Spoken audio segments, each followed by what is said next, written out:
It's all kind of about music and sound. And as soon as the sound starts, even if we're just sound checking, I just feel like, oh, I'm, finally something I can live in, something that makes sense.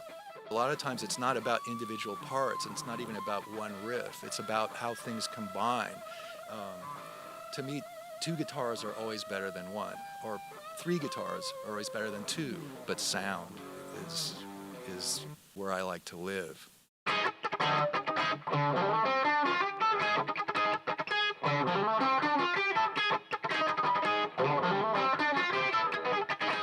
My first musical aha was the Byrds' Turn, Turn, Turn.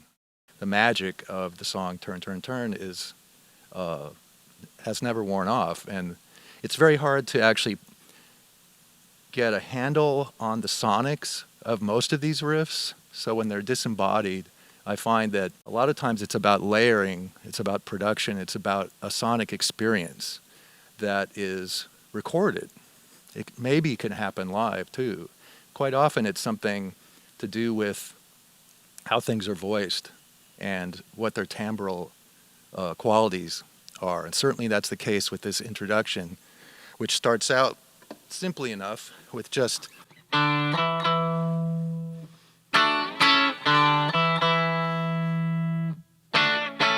then this really jangly guitar comes in behind it, doubled, two 12 strings, and I had to listen really carefully to see really what's going on here. And what's going on here is I learned later in life that I have this great love, as does much of Western culture, with the major ninth. And I think that sound, which has to do with the idiomatic aspects of open strings on a guitar, is what created the term jingle jangle, not just the timbre of a 12 string, but the sound of ringing open strings. And in this case, it's like that, doubled with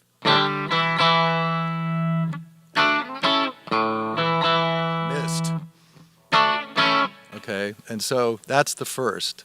And that sound, along with, you're hearing all this D, there's that E in there, suspensions.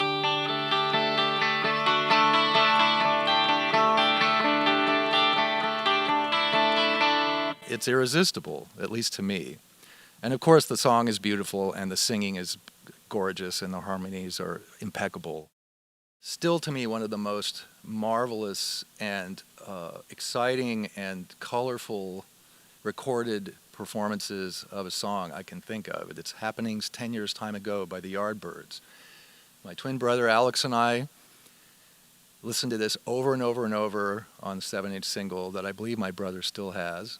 I listen to it all the time. It still is an absolutely magical event every time I hear it. I don't even know how they did it. There's so many crazy things going on the guitar on this, and just production. It's one of the most incredible songs ever, and it's Jeff Beck on guitar. At that time, he must have been playing his Esquire, but I'll try to play the introduction to it, which is galvanizing enough. Even though it's rhythm guitar and lead guitar, I'll just try to combine them.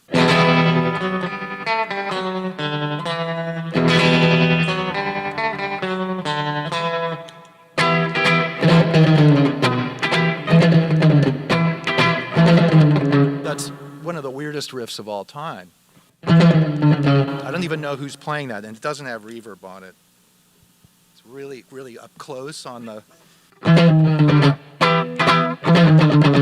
something like that. It's hard to play. But then it has, the chorus, it's...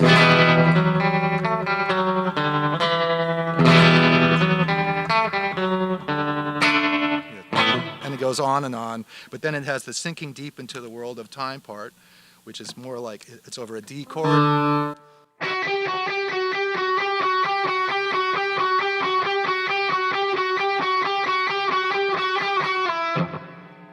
Amazing. It's like sort of satellite Sputnik psychedelia. And then the breakdown, the most amazing thing that leads into the guitar solo, The chords are.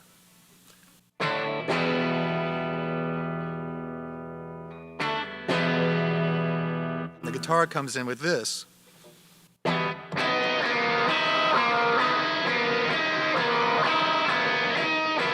While that's happening, all these other sounds are going.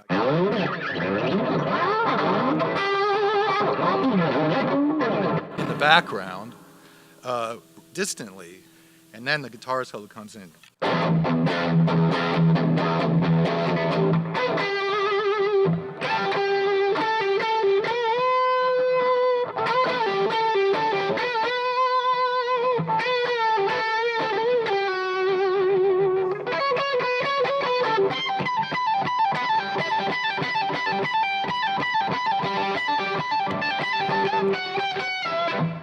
Goes back into the riff.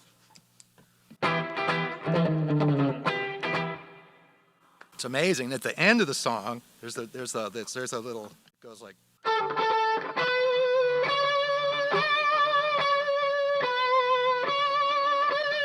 That's fading out while the right behind it's going.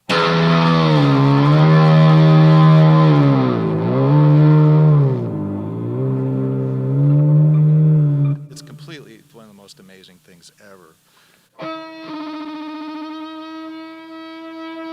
One day we were sitting around the stereo listening to Top 30 radio station KHJ in Los Angeles, and this song came on, and we knew right away what record it was. It was a record we thought about buying dozens of times over the course of maybe 2 or 3 months, just because it looked so cool. But we had bought records that looked cool before. This is an era of cool-looking record. But we knew right away when we heard this song, and I'm still perplexed as to why this song got played and not Purple Haze, which was the single officially, that it was the Jimi Hendrix Experience. No one could have been ready for the sound of that song. The way it's played, the drumming is insane, swung, amazing engineering, and it's just, when you first hear.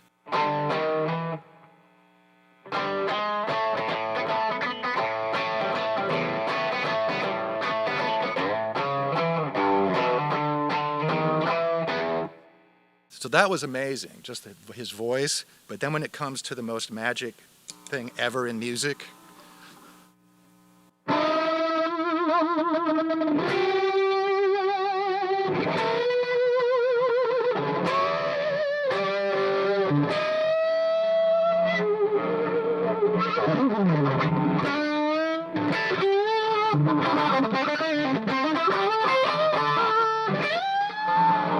all the other stuff that he does in the solo, and he goes completely mad.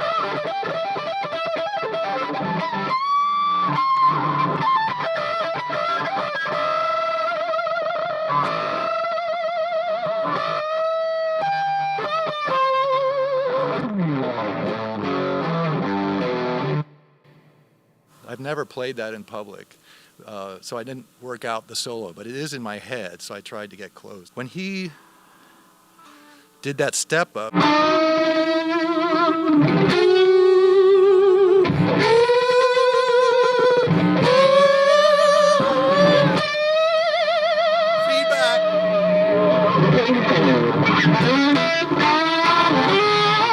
I mean, that was it. I was sold.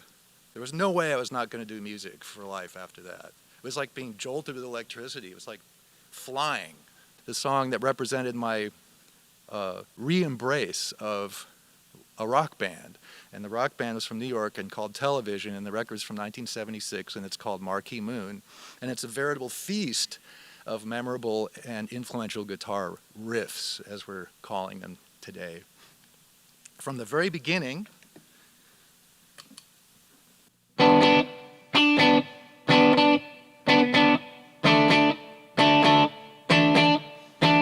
that's fools you because it's 1, 2, and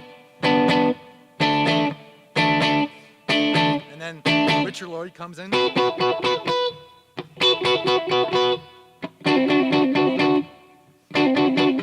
then the bass comes in on 1.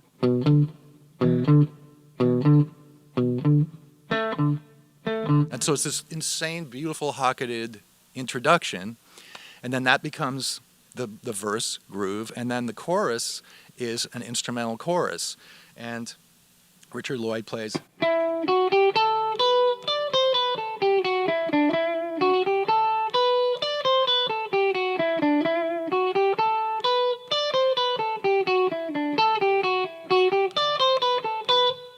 That's the phrase, and Tom Verlaine is playing.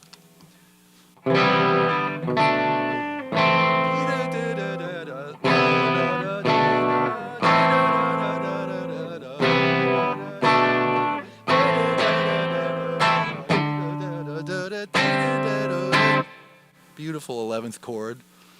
And then it has all even more memorable riffs happen.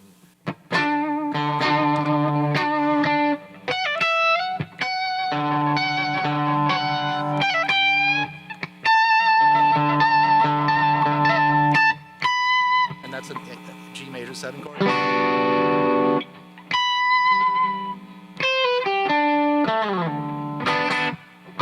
It starts over. And that's all happening while Tom Verlaine is singing this whole thing.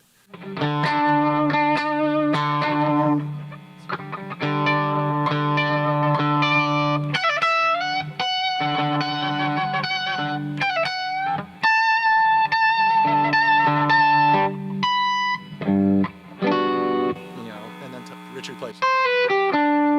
And then they reverse the riff. And Tom Verlaine plays a long guitar solo, which ends in one of the most memorable examples of a Mixolydian scale in its most rudimentary form, sounding like absolute poetry, which is...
Drums are going crazy here.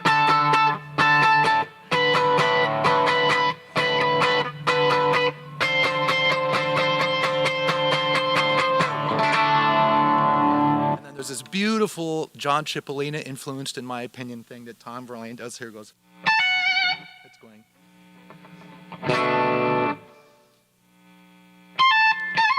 Like that, but he does it with his finger. I do it with the bar, and that's John Cipollina, Tom Verlaine. That's where I get my penchant for the wiggle, as people have called it, at least my friends. That sound, which I use all over songs like Impossible Germany, and when we play Handshake Drugs, I tend to favor. When I get my first break, I don't know if you know the song, I was chewing gum, right? And I play. And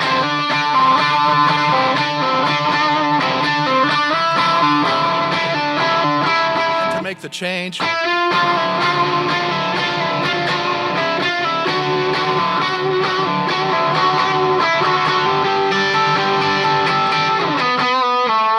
And then Jeff starts singing, just to see if anyone's paying attention. But I started doing it all the time. I first did it to entertain Jeff, because Jeff and I are Marquee Moon obsessives. And I did almost give him whiplash the first time I did it. We just made him smile really, really big. But that's Marquee Moon, to me, one of the most iconic, beautiful guitar arrangements in rock and roll, in music.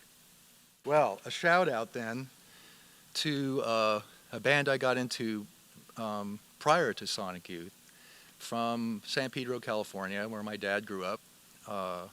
one of the greatest live bands in the history of rock and roll, the Minutemen, who's had an incredibly diverse poetic vision, both musically and lyrically. And they come up with a song like West Germany on Double Nickels on the Dime. 1, 2, 3, 4.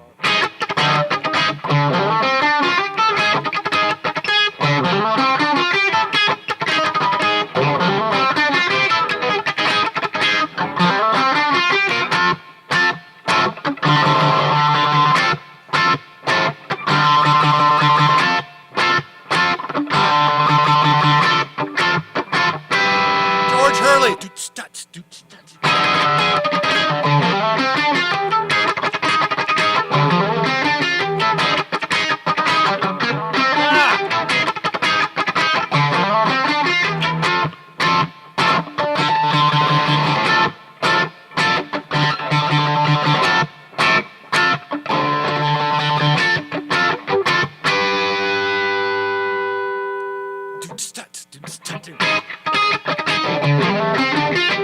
That's all there is to it, except for that's how it ends. That's it, the Minutemen. I played on a double bill at McCabe's Guitar Shop with them in the 80s, opened for them playing with Charlie Hayden's Liberation Music Orchestra, where I was playing nylon string guitar. Very interesting double bill. And that's the only time I ever addressed the Minutemen verbally. I just asked them, are you guys going to play West Germany tonight? And they all looked at each other like, who's the dude on nylon string? You know, what the hell? What? And they went, D. Boon said, maybe. To see D. Boon perform, I mean, the band was amazing, but D. Boon's presence, his charisma, his power and commitment was galvanizing. It was one of those things where it was the first time that I felt that the local scene in Los Angeles and I, the punk scene, and I had something to do with each other, possibly, which ended up being the case. And it was all because of the Minutemen.